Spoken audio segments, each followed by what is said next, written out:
Lots there. Markets update, Mickey. Where are we with Nikkei? Well, the US, FTSE closed up 34 at 7,731. The 250, which is, I suppose, a better reflection of the UK economy in that it produces a lot more manufacturers. That was also up 18 at 20,874. In New York, the Dow, that had a good day, finished up 103 at 25,286. And this morning in Asia, the Nikkei 225, I've got down just 20 at 23,830. More live Premier League football than anyone else. This is BBC 5 Live. It is 5:33 here with the news. Kev McGrath. More than half of people with hearing loss don't tell their employers, according to a new survey. Almost 1 in 5 said they kept the deafness secret for fear of losing their job. Action on Hearing Loss has described the results of the survey as shocking.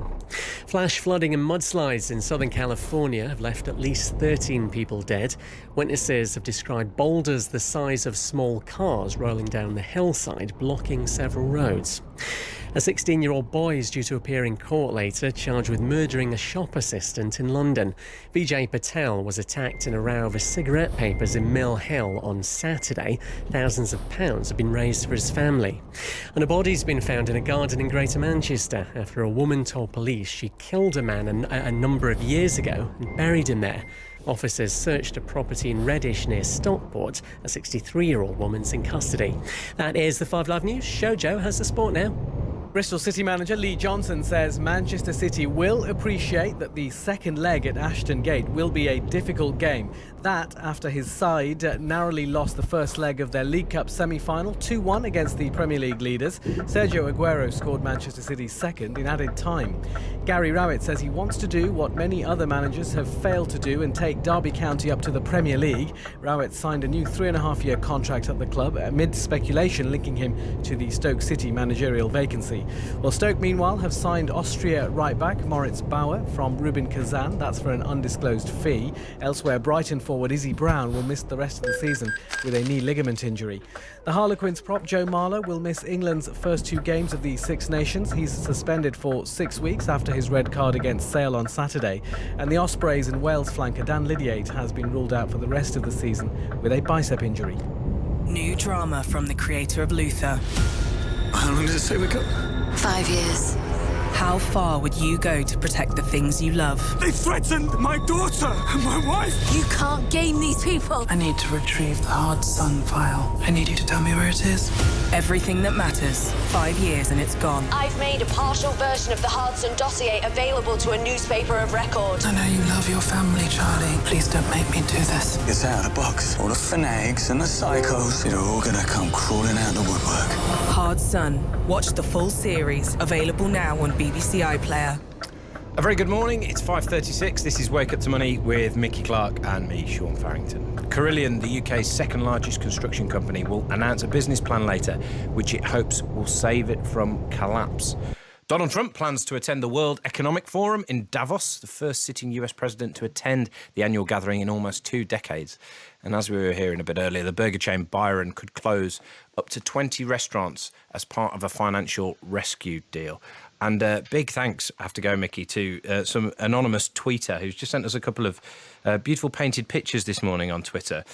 One of a scene of a couple of gentlemen and a lady having a picnic under a tree with the caption, "Wake up to Manet."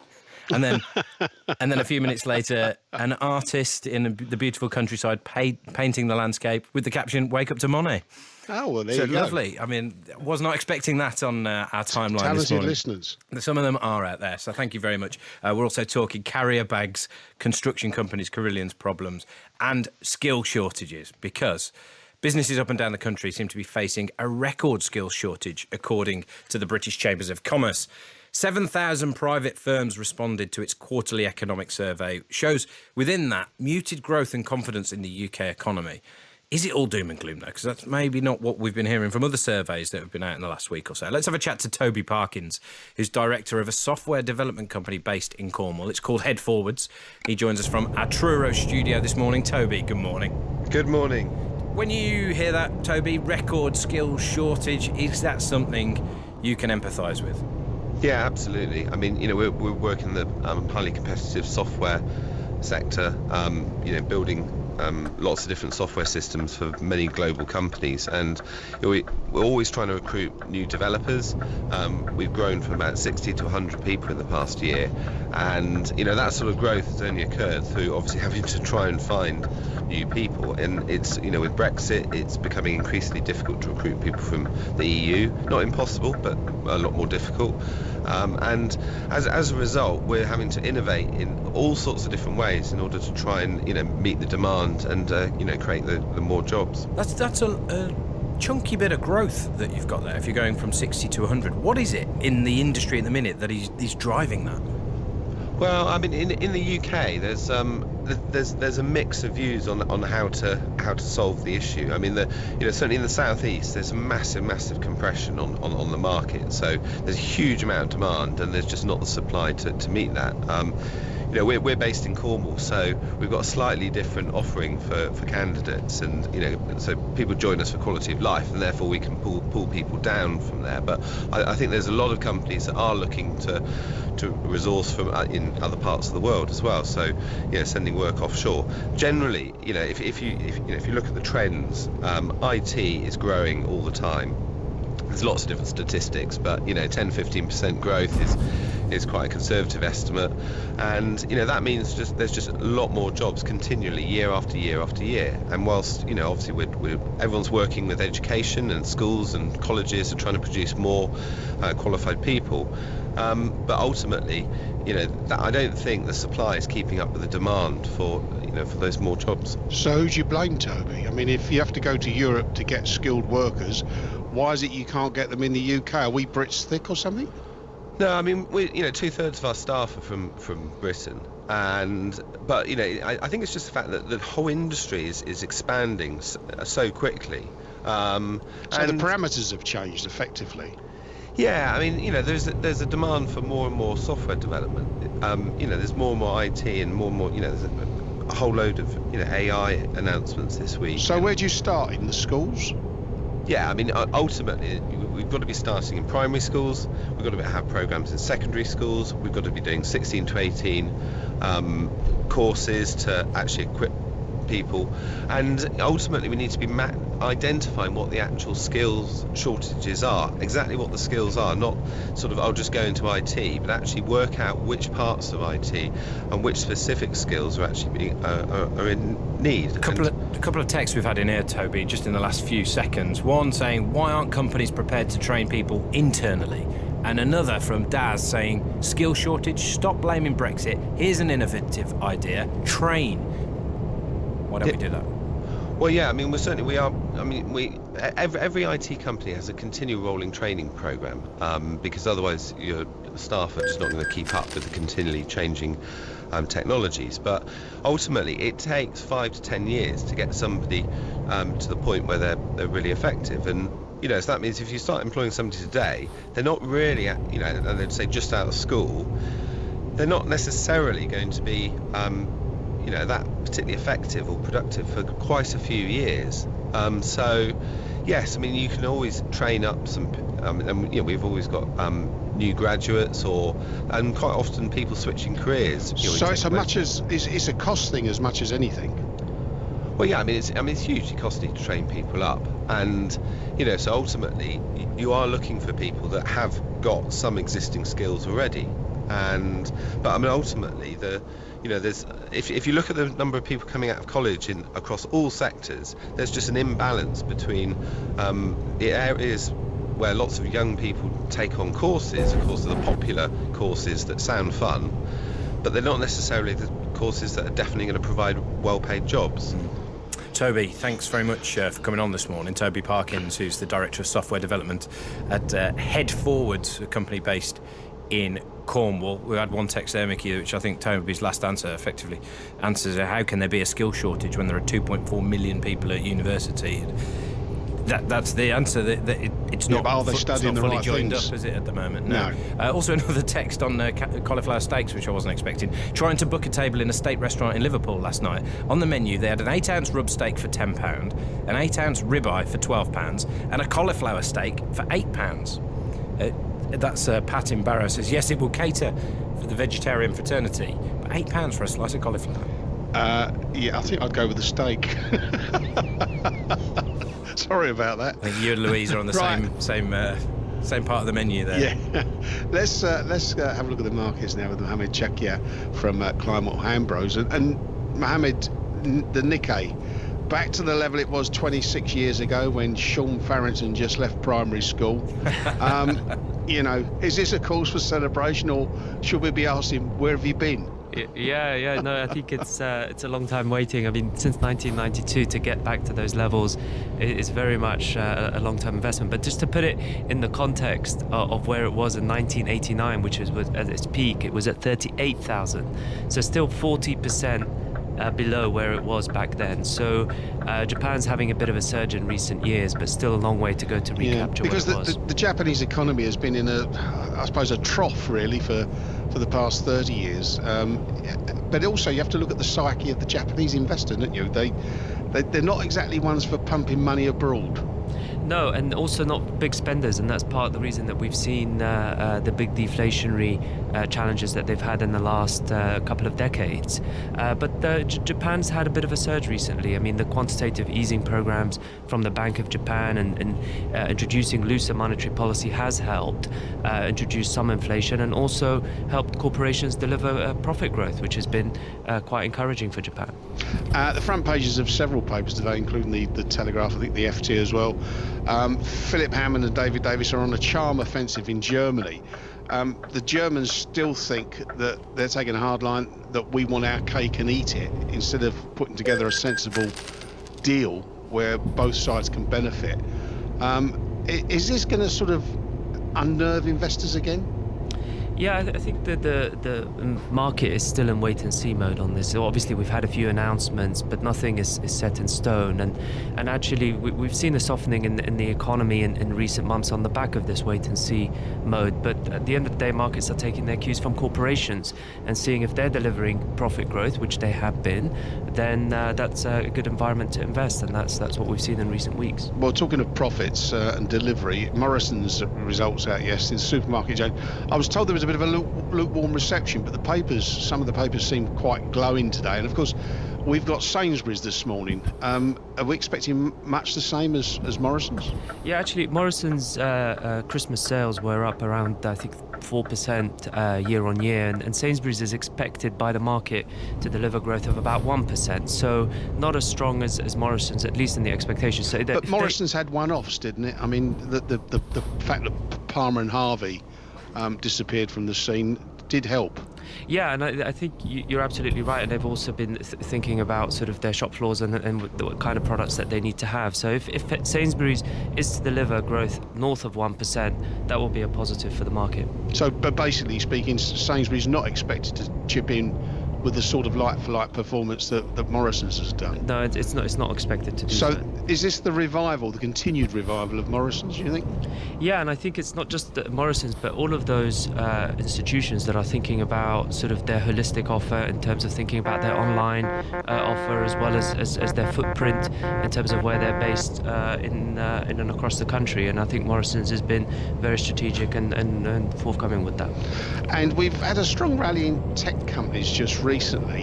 What are the prospects for the sector, bearing in mind that there's showboating in Las Vegas at the moment, which Sean and I never got our invite for, but are we expecting anything radical to come out of that? Yeah, I think in the next few years we'll be talking a lot more about digital assistants. If we think about the last decade, it was all about the smartphone. Going forward, it's about the digital assistants, so the Amazon Echoes and so on, but now Google's coming into that, Apple is coming into that, and many other tech companies. So companies that show leadership in that area and can show some sales are likely to benefit. Okay, we'll leave it there, Mohamed. Mohamed Chakia there from Kleinmont Hambros.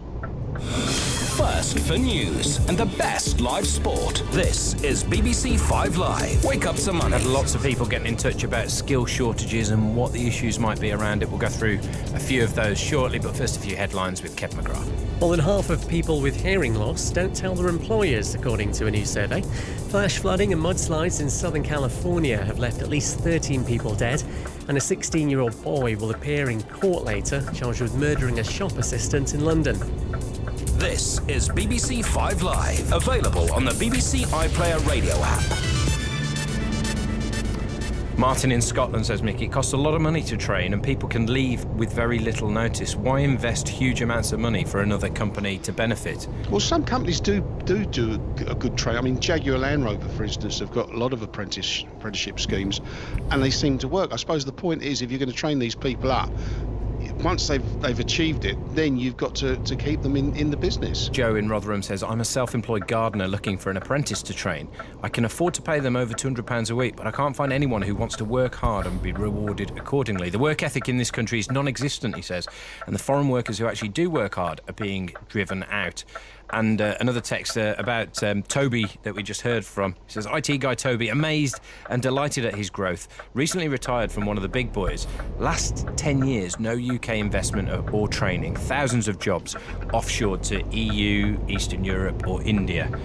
It's a long-term issue, isn't it, skill shortages? And it's also the easy option, look abroad to get the skills rather than worry about people that, nearer to home. Now, let's talk again about Carillion. Shares dropped by 90% after a series of profit warnings last year. Analysts reckon debts of around £1.5 billion. It's the UK's second largest construction company, a huge government services provider, and later on today we're expecting it to announce a plan which it hopes will save it from collapse. Now, it provides services to half of the UK's prisons, hundreds of hospitals and schools across the country. They've also been behind projects like the Library of Birmingham, the Battersea Power Station, and as I was saying earlier, the Anfield Stadium expansion as well. We can have a chat to Alistair Stewart, who's a construction and property analyst at Stockdale Securities. Morning, Alistair. Morning, Sean. Can you put into perspective a little bit how much all of these government services, public sector services, rely on a company like Carillion?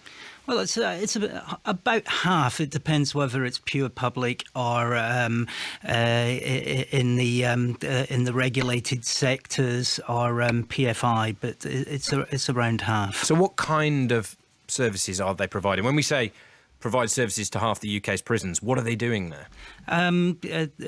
Staffing the prisons. A lot of the staff had been chupied out. That means they're transferred from the public sector. They do facilities management, make sure the light bulbs are changed, etc. Is it a case that Carillion's tried to be all things to all people? I mean, should you be so reliant on government income when we've seen from the care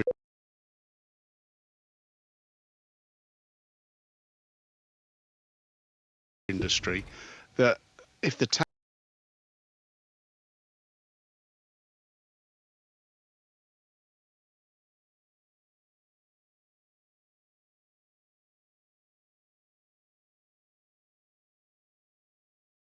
suddenly turned off because of austerity, you're left high and dry? Not necessarily. Most of their peers like to balance their exposure between the pure private sector and the variety of public-orientated sectors. One's sort of counter-cyclical to the other. That's not the real problem, I think, with them. No, there are many problems with Carillion, Alistair. How have they got themselves into this situation? There are a variety of reasons. It's not just the commonly held one of simply bidding too low on contracts. They had far too much debt for a contractor. The run rate and straight debt, average net debt in the second half, I work out to be about 1.2 billion, and it may well turn out to be worse than that. There are other forms of quasi debt amounting to 400 million-ish, and some 600 million, I think, 600 million of pension deficit. Management seemed driven throughout their history since 1999 into making acquisitions. They merged with Wimpy, then bought Molam, and then Alfred McAlpine, and they bid for another then struggling contractor, Balfour Beatty, which fell through. So buying turnover. I mean, I suppose if you're going to get into debt with interest rates next to zero, it's probably the best time to do it. But even so, to get into that sort of debt, that sort of gearing on your balance sheet, it's complacency at best, isn't it? Contractors aren't really supposed to have debt at all, really. And I think that debt, maintaining those debt levels was predicated on growing the turnover. So they're buying turnover, they're not buying assets, in other words? Oh, no. They did have assets in terms of their equity holdings in PFI vehicles, but unlike Balfour Beatty, they pretty much sold them on a regular basis. So Balfour's, who got into significant trouble, were supported by those. There's very little in PFI and very little in other assets. They've struggled to sell their assets. But the problem specifically for a construction company is when revenue's going up, they tend to throw out cash, but the opposite is the case when revenues go down, and that is a serious problem. That's a tricky situation to be in, isn't it? I'm going to bring in Julie Palmer here, who is from the business recovery company Begbie's Traynor. Julie, good morning. Hello, good morning. We often talk to you, Julie, when a company's gone into administration or actually already announced whatever restructured plans it might have. But if we look before Carillion announces any plans today on what it might do, how do you go about trying to resolve issues like these? Effectively, what you do is you recognise all the different stakeholders in the process. The complicating factor here is you've got a syndicate of banks, and also we've got the pension fund deficit. What you're trying to do is to negotiate with those stakeholders to say, you've all got individual positions here, which you're obviously mindful of, but actually sacrificing some of those individual positions and working together collectively might give you a much better outcome if you can work together in some form to keep this business alive. What about the government's role there, though? You don't mention them, but obviously they're heavily linked to the future of Carillion with all the services they're providing to the government. Well, that's right. The government is a kind of stakeholder here. We saw last year the government were willing to intervene with Tata Steel then to keep a large business alive, and effectively advance it money and take an equity stake to do so. Particularly relevant, this one, to the government on the basis of some of the sort of contracts they have. So we've heard about the schools, the hospitals. Of course, there's the HS2 rail link work as well. The government, the last thing that they probably want at the moment is to see the second largest construction group fail under their watch. And also we then have a huge domino effect if a company like this does fail. So the government, you're quite right, is an engaged stakeholder in this process as well. What about asset sales, Julie? Well, they've tried that. The strategy last year, they were trying to offload about 300 million of assets to... Which is not a huge amount in the overall scheme of things, is it? It isn't when you look at the debt mountain that we're talking about here, which if you include the pension deficit is 1.5 billion. It's very large numbers, and 300 million would have at least made a positive difference to that. They didn't manage that. They sold one division that was about £30 million disposal, and that's a tiny chip in terms of the mountain that we're talking about. Alistair, if you're one of the workers for Carillion, they've got 43,000 employees around the world, thousands in the UK. How will things have changed for you in recent months if you were working for them? I think they will, and I'm pretty sure they are, under huge pressure from on top to maximise every penny of cash coming in and minimise every penny of cash going out. It's as I said earlier, when revenue starts going down, there's a sort of catch-22 situation. Cash goes out. But also when there's any sign of trouble, subcontractors who are owed money, they have December year ends more often than not. They'll start banging on the door in the run up to Christmas, and new potential customers will be less willing to give them new orders until the financial situation is resolved. So the fall in revenue gets harder, the pressures on individuals and quite importantly middle management to coordinate this very complex situation become tougher. Martin's just been in touch saying Carillion have failed as it was all about turnover. They forgot to deliver a service. Turnover is vanity profit. He says, I know, I'm in the same business. Mohammed Shukir is still with us, Chief Investment Officer at Kleinwort Hambros. Mohammed, when you see a fall price of such a big company of 90%, does that sort of imply that investors at one point weren't as on top of things as they should have been? Yeah, and it's actually, there was a lot of buy and hope at the time, I guess. It has high profile projects, which makes it quite lucrative, and obviously it's a major player, as you cited earlier. But the big issues around the debt are clearly now coming back to bite, and if it doesn't come up with a compelling restructuring plan, then the market will just completely throw in the towel on this. And Julie, bringing you back in, I mean, once again, we have a company here with a big pensions deficit. What is going on? Are these companies not taking responsibility? Do they not see these deficits looming? It's a combination of problems. Some companies are not taking proper responsibility. We saw that with BHS. Too much money had been taken out of BHS instead of being reinvested in the business and paid into the pension schemes. We've seen it more recently with Toys R Us. There's a lot of this going on with large companies. We've also got the fact, of course, with a prolonged period of low interest rates, the pension valuations have not been increasing the way we would normally expect, and that's been compounding the problem here. But yes, it's a feature for a lot of large businesses at the moment. Very short answers from you all. Mohammed, do you think the government will step in? It would prefer not to. It will hope that the banks do something about this, and I think it will take quite a big leap for them to step in. So if the banks don't come up with something, this could be quite risky. Alistair, bailout or not? Very hard to envisage how a Conservative government in particular could be seen to be taking a stake or individual departments walking away from contract responsibilities. Julie, do you go along with that, or do you think there could be a government role in that? I think as a last resort, too big to fail, possibly too small to save, possibly.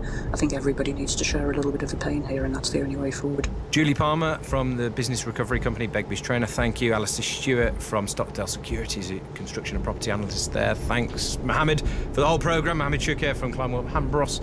Mickey, lots of text on the skill shortages. That really got people talking this morning. Nerve. Charles Matthews in Liverpool says, Toby's right, but there's another issue overlooked, ageism. He says, I'm 60, I've been looking for work since being shown the door with 90,000 other former EDS people by HP, he says, after they bought us and shipped our jobs to cheap shores. Nobody will admit to it, of course, but it happens for sure. That's it from Wake Up to Money. Breakfast up next. Thank you very much, Sean and Mickey and all the team there. Morning, everyone. Wednesday, the 10th of January. It's 6 o'clock.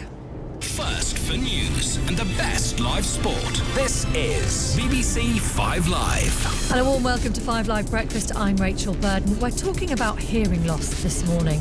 Half of people hiding it from their boss, according to new research. If that's you, do get in touch with us on 85058. Also this morning, the Army wants to show its softer side. It's starting a new recruitment campaign to emphasise the emotional and physical support given to soldiers.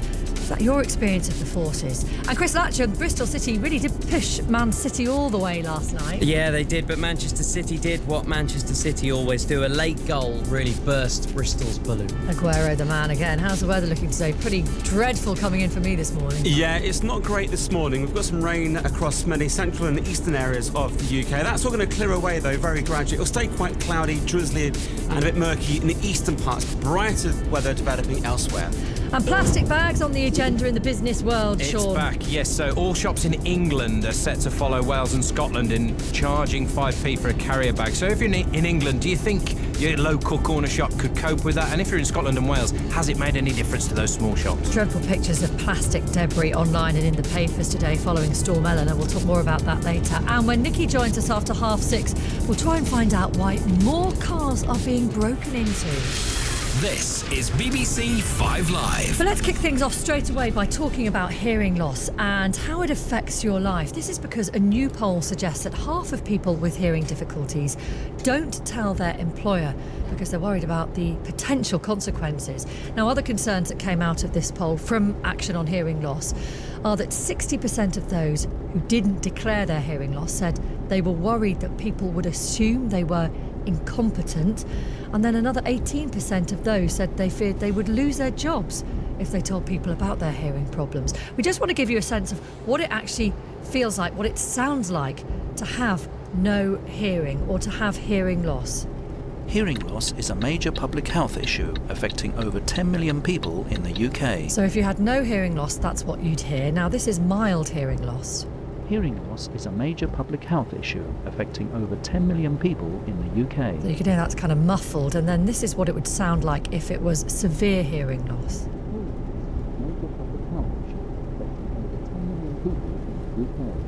So that may well give you some idea of what it's like to experience this. Let's talk to Richard Booth, who's deaf in one ear, doesn't really like wearing a hearing aid. Richard, good morning to you.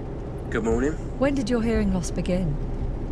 It was probably about 2003, 2004. I had a massive inner ear infection, which laid me up for a few weeks.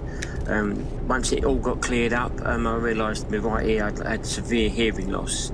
It's never really come back. I'm left with permanent tinnitus anyway. And the third, well, when you played that recording, the third one, that's pretty much what it's like in my right ear. Tinnitus as well, in itself, is a dreadful condition to have to live with. At the time, was your hope, was your expectation that your hearing would recover slowly? They thought it might. When I got taken to hospital with it, they gave me a hearing test at the time. They did have a test, but they said, no, you've got about, I think it's about 40-50% loss. And they thought it might get better, but it got worse. And I've got about 30% hearing in my right ear now, a little bit less. And I've had a hearing test recently, it hasn't got any better, but luckily it hasn't got any worse. But they thought it would come back eventually, but it just hasn't come back. Do you wear a hearing aid? I'm supposed to. I did get one eventually because they said it might help with the tinnitus as well. But I didn't like wearing it, to be honest, because to me, having a hearing aid just reminded me of little old men with flat caps, because I'm in my 50s, in the 70s, and it was an old person's thing. And I thought, put it on. Trouble is, I mean, the bit that goes into your ear was clear, but the bit that sat behind the ear was quite bulky, and I wear glasses as well. So it didn't really feel comfortable, and I was always conscious of it sitting there. I mean, again, I was quite young when it happened. I mean, 51's not that old, really. And I just didn't like wearing it.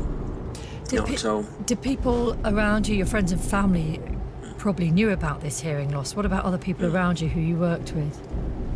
I didn't really. I mean, the people who worked with me immediately knew about it, and my boss did at the time. But I didn't really like drawing attention to it. It got to the stage where I heard a phone ringing in the office one day, and I'm looking around thinking, why isn't anyone answering that phone? I got up, walked around my desk to answer it. It's actually my phone ringing. But because of the hearing loss, I haven't got what I call surround sound anymore. If I hear something, I have to do my meerkat impression, look around to see where it's coming from. And again, that became quite noticeable. And again, it's a stigma you don't really want, so I tried to sort of hide it up a little bit and make jokes about it. And when I put the hearing aid on, you get like gentle ribbing about it, but even that got to a stage where I'm thinking, I don't really want to be wearing this, and it isolates you a little bit. It does make you withdraw into yourself, like in certain social situations, because I couldn't hear things. Like if we're going down the pub for a drink or whatever at parties, I couldn't really hear people talking, so I just ended up sort of sitting back and not taking part in things. Yeah, it's in those environments, isn't there, where there's a lot of sound going on around you. It can be really, really challenging. It's hard trying to pick out individual conversations sometimes. Even now, these days, it's quite difficult. I mean, obviously, my kids are a bit older, I've got 2 children. And at first, they couldn't understand why Dad was ignoring them. Or Dad was looking around and thinking, well, why is he saying that? That isn't what I actually said. And you get fed up in the end saying, what? Pardon? And again, you just sort of, sometimes I've just sort of looked at people and smiled. They probably thought, what is he looking at? Why is he smiling? Because I didn't say anything that was smile-worthy. Yeah, it is, as you say, a really isolating experience. I understand that you did tell your current employer about your hearing loss. That's correct, yeah. I was a civil servant for 27 years, and when I moved in departments there, I didn't always disclose it. But when I started with a private employer and I work at a call centre, I thought I will disclose. I had to disclose it, and the support I got was quite. It surprised me because I thought there would still be a bit of a stigma, but no, they were more than happy to help out because of call centre, you're wearing a headset. They said if you want, they've put me in a position where if I take the headset off to chat to people, I'm in the corner, so my good ear is to everybody, and things like that. And they said you can have a headset that just has the one earpiece in if that's more comfortable and easier for you. because when I saw the medical person, they said sometimes if you've got a double headset, that can distort the sound, but actually I find it a bit better with a double headset. So I was quite surprised, actually, the fact that they would put that in place for me. Yeah. So actually, by talking about it, it did help. Was it a relief then when you kind of got it out like that?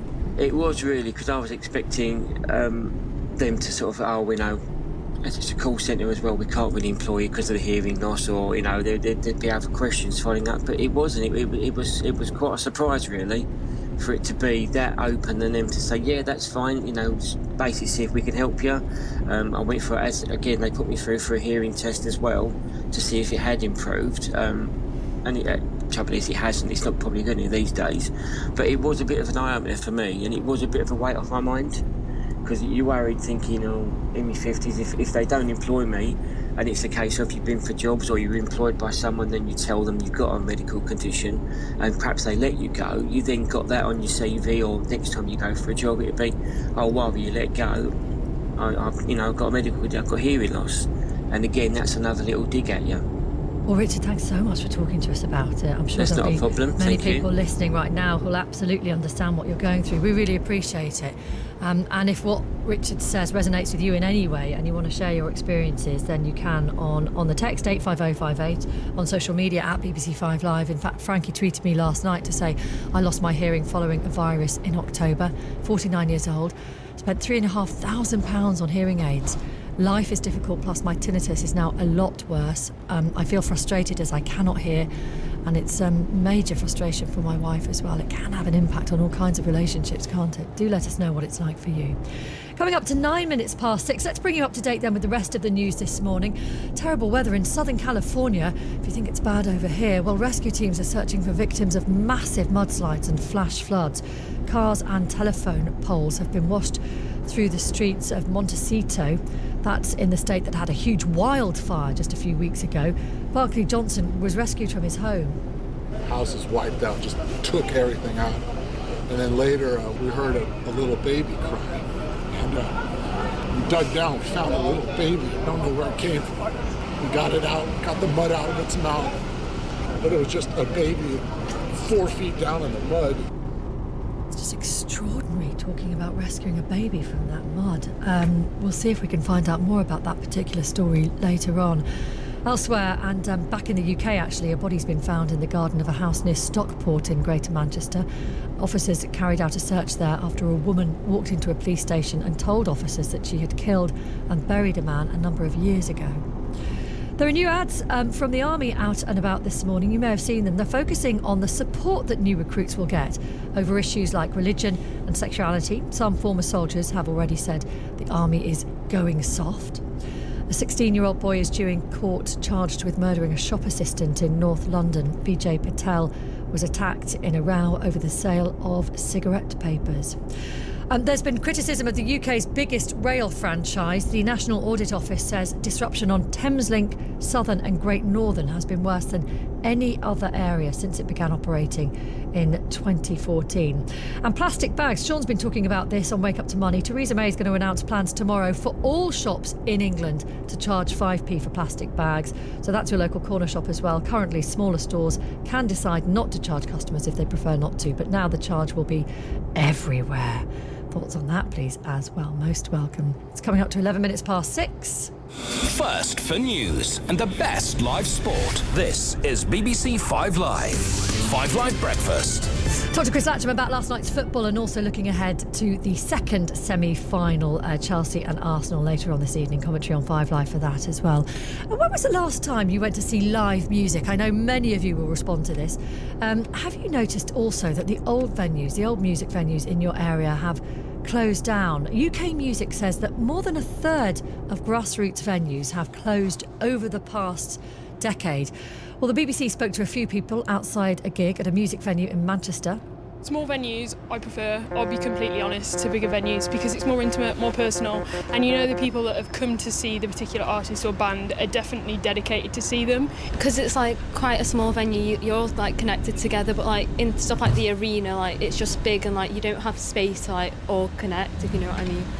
I feel like there's a sense of community at gigs, and then the bigger it gets, the kind of more kind of vast and anonymous it is. And I think it's important for artists to do live music, just because they get to meet people in person than rather listening to them online or whatever. So it's good to actually see someone in person and hear them live, because it can be different, can't it?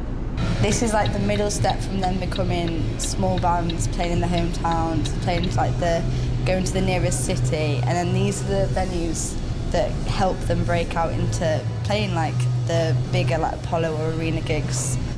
So that's some gig goers talking to us at the BBC yesterday. What was the greatest gig that you last saw? In a small venue, though. The one I used to go to, which has long since closed down, was the Old Trout in Windsor.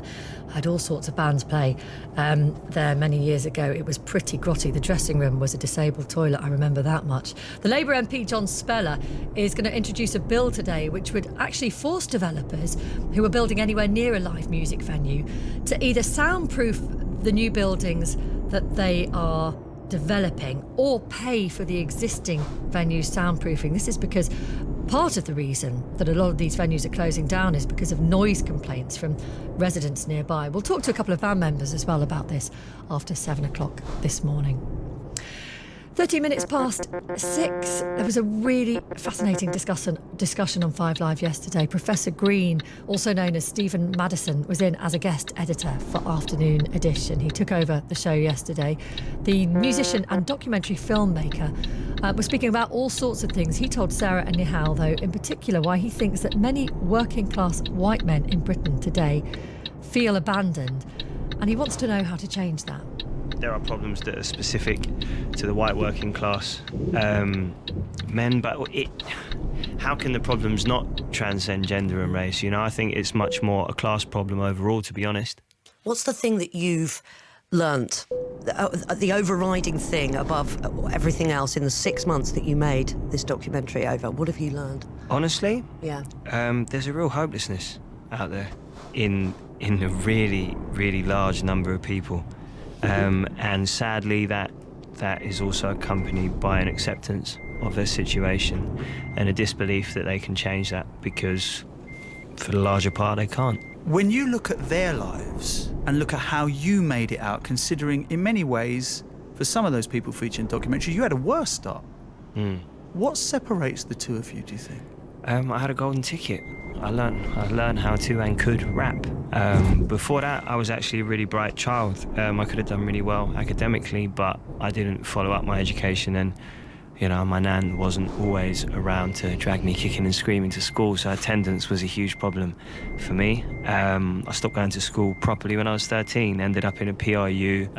It was a halfway house for me. I did get back into mainstream education, but too late to have the coursework which I needed for my GCSEs, so I would have got terrible grades. I don't have a single GCSE. But like someone that can play football, or like Lewis, who's in the programme tonight, who's part of the first episode, you know, who has an incredible mathematical ability, and that's his golden ticket. But it seems if you don't have that special thing, there's no, that the average of life is, the average quality of life is not great. I was lucky for it. I was brought up by my grandmother and my great